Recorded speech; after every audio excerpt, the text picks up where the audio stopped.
आता आपण दुसरा प्रकार जो बघत आहोत, हा दुसरा प्रकार कशाबद्दलचा आहे बरं का, याला मी नाव देत असतो की अर्धगोल. कशाचं उदाहरण आहे? तो डायव्हर्जन थेरम मधला अर्धगोल. पहिल्या या उदाहरणामध्ये आपण काय बघितलं? कम्प्लीट स्पियर बघितला. आता आपण काय बघणार आहे? अर्धगोल. अर्धगोल म्हणजे काय म्हणायचं मला? Use divergence theorem to evaluate y square z square i cap plus z square x square j cap plus x square y square k cap d square where s is a upper part of the sphere x square plus y square plus z square is equal to 9 above x o y plane. Above x o y plane. तुला तो आता आपल्याला divergence theorem वापरायचा आहे आणि हे जे function आहे हे डबल इंटिग्रेशनला सॉल्व्ह करायचं आहे. यस हा अपर सरफेस आहे कोणाचा? स्पियरचा. तो स्पियरचा अबो एक्सो वाय प्लेन म्हटलंय. म्हणजे काय म्हणायचे मला? हा अर्धगोल आहे पण एक्सो वाय प्लेन म्हणजे हा खालच्या प्लेनचा वरचा गोल येतो. म्हणजे हा अर्धगोलचं उदाहरण आपल्याला सॉल्व्ह करायचं आहे. बरोबर. मग मला सांगा आता आपण याला काय करणार? आपल्याकडे फंक्शन कुठले आहेत बघा.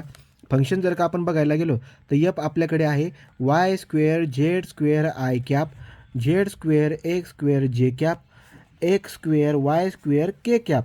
याचा तुम्ही डायव्हर्जन थेरम वापरतायत तर तुम्ही आता काय करणार? डेल बार इंटू यप काढणार. तर मला सांगा, मी डायरेक्ट पटपट करतो. आयला जो चिटकून आहे त्याचा with respect to x derivative घ्यायचा आहे, पण याच्यात कोण आहे का? एक्स नाही आहे, झिरो. जेला चिटकून याचा विथ रिस्पेक्ट टू वाय काढायचा, इथे पण वाय नाही आहे म्हणून हा काय होईल? झिरो. केला चिटकून जो असतो त्याचा with respect to z derivative घ्यायचा असतो, पण याच्यात झेड आहे का? नाही, म्हणून हा काय होईल? झिरो. म्हणून काय सांगतो मी की डेल इंटू एफ बार याचं उत्तर किती आलं? झिरो. इथपर्यंत यायला पाहिजे, इथपर्यंत यायला पाहिजे. आता बघा, यूज डायव्हर्जन थेरम. तुम्ही डायव्हर्जन थेरम वापरा. आता यूज डायव्हर्जन थेरम. तुम्ही जर का डायव्हर्जन थेरम वापरायला गेलात तर काय सांगतो बरं का? तो सांगतो की जेवढे सरफेस असतील त्यांचं डबल इंटिग्रेशन घ्या, हा ट्रिपल इंटिग्रेशनचा बरोबर राहील. मग मला सांगा, अर्धगोल जर होता तेव्हा बाहेरचा सरफेस हा होता आणि खालचा एक बॉटमचा बिन सरफेस होता ना, एक्स वाय प्लेन. मग तुम्ही काय करणार बाळांनो? हे बघा, double integration s one f bar D x D Y हां प्लस दुसरा डबल इंटिग्रेशन यस टू. दुसरा सरफेस बी राहील ना, दोन सरफेस राहतील ना, कळतं की नाही? हा जर एक्स वाय प्लेन म्हणजे वरचा बाहेरचा गोल आणि खालचा प्लेन दोन राहतील ना, ते इथे बी काय करणार मी? F bar D x D Y. ठीक आहे ना, अशा पद्धतीने डबल इंटिग्रेशन. आणि हे कोणाच्या बरोबरीला राहतं? Triple integration volume del into f bar D x D y d z. पण मी चालूच काय बोललो की याचा आन्सर किती आलं बाळांनो? किती आलं याचा आन्सर? झिरो. किती आन्सर आलं याचं? झिरो. मग याचं अंतर जर झिरो येतो तर मग अख्खा झिरो येऊन जाईल ना. मग काय येते? हे येते double integration s one f dash d x D y plus double integration s two f bar D x D y is equal to zero. याचा अर्थ असा आहे, याला मी अलीकडे फेकतो. याचा अर्थ काय होतो बघा, s one f bar D x D y याला इकडे फेकला minus double integration f by d x D y असं आहे. याचा अर्थ असा आहे की खालचा गोलचा जेवढा एरिया आहे ना बाळांनो, तेवढा त्या वरच्या सरफेसचा एरिया आहे, असा अर्थ होतो. मग तुम्ही फक्त काय करायचं? याला सॉल्व करायचं फक्त एवढं. मग हे कसं घेतो मी आता बघा. So yes one is the bottom circle. काय यस वन काय? Bottom circle. बॉटम सर्कल असेल तो कुठला प्लेन आहे? तो एक्स ओ वाय प्लेन आहे. एक्स ओ वाय प्लेनमध्ये झेडची व्हॅल्यू किती असते बाळांनो? झेड इज इक्वल टू किती असतो? झिरो. म्हणजे तो इक्वेशन काय येईल बघा ना, सर्कलचं इक्वेशन. हे बघा, झेड जर झिरो टाकताय तर x square plus y square is equal to काय असेल? ते 9. तर मग ते सर्कलचं इक्वेशन काय येईल? ते सर्कलचं इक्वेशन येईल x square plus y square बराबर 9. कधी 16 असेल तर 16 लिहा, बरोबर का? हां, हे वाला आलं. मग मला सांगा, तुमच्याकडे आता नवीन एफ बार कसा बनेल बघा. नवीन एफ बार कसा बनेल? जर तुम्ही झेड झिरो टाकताय तर फंक्शनमध्ये टाका ना झेड झिरो. हा झेड टाकला तर आबी झिरो होऊन जाईल, याला झिरो टाकला तर आबी झिरो होऊन जाईल. इथं झेड आहे का? नाही. म्हणजे कोण उरेल? फक्त एक्स स्क्वेअर वाय स्क्वेअर. केला नाही घ्यायचं, एक्स स्क्वेअर वाय स्क्वेअर. म्हणून इथे लिहितो एफ बार बराबर काय राहील? X square y square. तुम्हाला फक्त काय सोडवायचं? हे सोडवायचं आहे. याला बोलून द्या आपण इथल्या इथे आय. काय बोलून द्या याला? आय.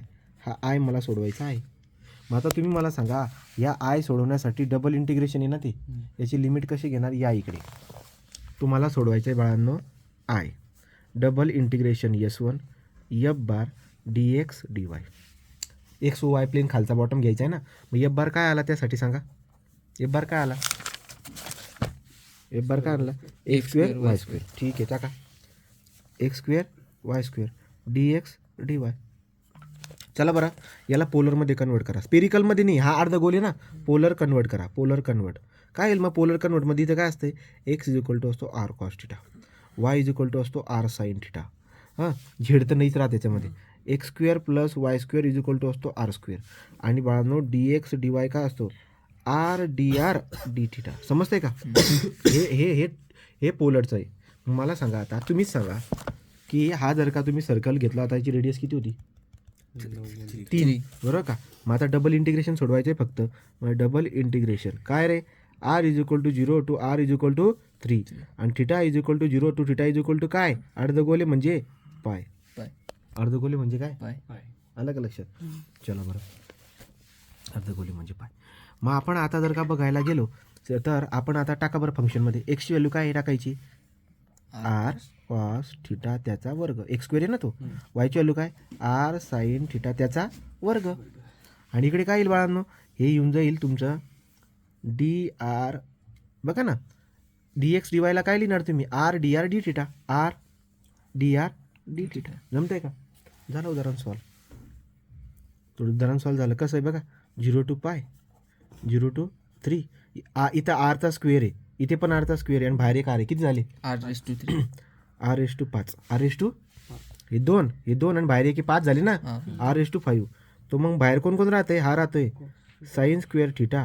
इकडचा कोण राहतोय कॉस स्क्वेअर थिटा. इकडे तिकडे केलं तरी झालं गुणाकार येतो. आणि बाहेर काय राहणार बरं का आता डी थिटा फक्त एक कोण राहणार डी थिटा. आणि डी आर इथं आणून टाका. मग तुमच्या लक्षामध्ये काय येईल बरं का की आर आरची टर्म तर तुम्ही पहिले साईडला काढून टाकली आहे बघा. याला सॉल्व करता येतं बाळांनो. कसं करणार सॉल्व चला बरं का. हे बघा कसं करतो ऑन बघा. आता याला सॉल्व करायचं तर कसं करणार हे एवढं सॉल्व करायचं ना. हे बघा कसं करतो इंटिग्रेशनचं चिन्ह दाबतो. काय दाबतो इंटिग्रेशन दाबलं. चलो r alpha x raise to power काय येतो आर रेस टू पॉवर 5 आहे म्हणून मी अल्फा रेस टू पॉवर काय किती करतो 5. पुढे जातो. पुढे किती आहे पुढे आहे 0. तर बघा हा 0 हे बघा 0 टू वरती किती आहे हे बघा 3 आहे ना. मग आपण काय टाकून देऊया 3. तर आपण 3 टाकून देऊया. मग बघा टाकला का. आता हे उत्तर राहिलं आपलं. काय उत्तर आहे बघा 243/2. किती उत्तर आलं 243/2. याचा अर्थ असा झाला 0 टू पाय हा मधला येतोय 243/2. बाहेर काय उरतोय sine square theta cos square theta D theta. मग आता तुम्ही डायरेक्ट टाका तुमचं उत्तर येऊन जाईल ना. हा डायरेक्ट काय असेल माहिती आहे का हा डायरेक्ट आपला असणार double integration S1 dx dy राहणार. बघा बरं कसं टाकतो आता. हे लक्षात घ्या रेडियनमध्ये कॅल्क्युलेटर पाहिजे. हां डबल इंटिग्रेशन टाकलं मी काय 243/2. हे बघा 243/2. पुढे गेलो इंटू इथं काय काय बाळांनो ब्रॅकेटमध्ये जातो साईन अल्फा एक्स त्याचा स्क्वेअर. कसं टाकतं हे बघा व्यवस्थित.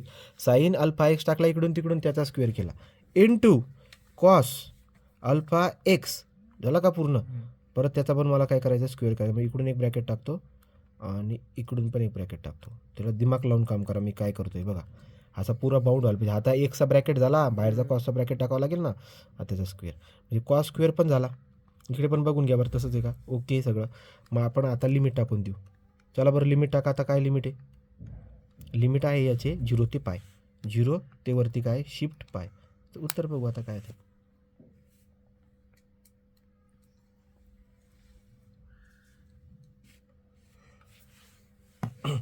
हा आपला डायरेक्टली आन्सर राहणार. उत्तर बघू याचं काय येतं.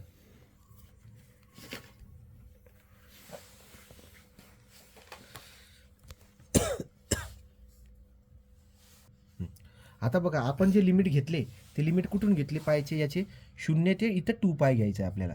तो जेव्हा आपण अर्धगोल येईल तेव्हा पायची व्हॅल्यू काय घ्यायची आहे तुम्ही आपल्या थिटाची व्हॅल्यू 0 ते 2 पाय 0 ते 2 पाय. मग इथं 0 ते 2 पाय जर आपण घेतलं असतं आता इथे बी करून टाकतो मी बघा इकडे.